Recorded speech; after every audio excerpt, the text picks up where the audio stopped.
জুলাই গণঅভ্যুত্থান ও তারুণ্যের উৎসব 2025 উদযাপন উপলক্ষে পদ্মা সেতুর উভয় প্রান্তে মুরাল চত্বরে জুলাই বিপ্লবের বীরত্ব ও আত্মত্যাগের মূল উপজীব্য করে ঐতিহাসিক ঘটনাকে স্মরণীয় করে রাখার উদ্দেশ্যে মাননীয় উপদেষ্টা সড়ক ও পরিবহন ও সেতু মন্ত্রণালয়ের নির্দেশনায় এবং মাননীয় উপদেষ্টা সাংস্কৃতিক বিষয় মন্ত্রণালয়ের পরামর্শ অনুযায়ী গ্রাফিতি অঙ্কন করা হয়েছে। আজকের এই আয়োজন কেবল একটি উদ্বোধনী অনুষ্ঠান নয়, এটি ইতিহাসকে নতুন প্রজন্মের কাছে পৌঁছে দেওয়ার এক অনন্য প্রয়াস।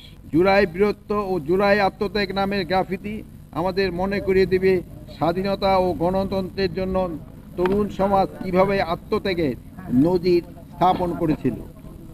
এই প্রজন্ম আগামী প্রজন্মকে জানাতে হবে জুলাইয়ের সেই গণঅভ্যুত্থান কেবল একটি আন্দোলন নয়, বরং ছিল অন্যায়ের বিরুদ্ধে দাঁড়িয়ে সত্য ও ন্যায় প্রতিষ্ঠার সংগ্রাম। ছাত্র জনতার নেতৃত্বে সেই আন্দোলন গণমানুষের প্রত্যাশাকে একত্রিত করে জাতিকে নতুন দিশা দিয়েছিল। আমি দৃঢ়ভাবে বিশ্বাস করি এই ধরনের উদ্যোগ তরুণ সমাজকে অনুপ্রাণিত করবে, সত্য, ন্যায়, স্বাধীনতা ও গণতন্ত্রের চেতনায় উজ্জীবিত হবে।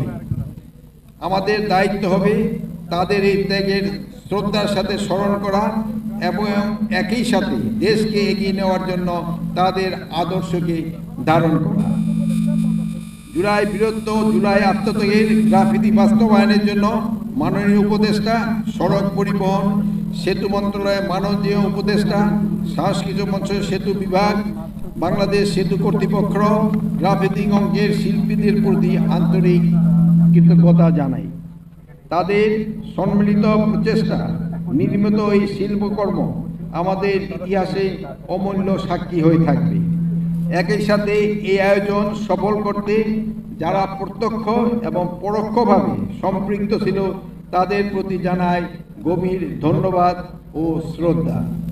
আসুন আমরা সকলে মিলে শহীদদের স্বপ্নের বাংলাদেশ গড়ে তুলি।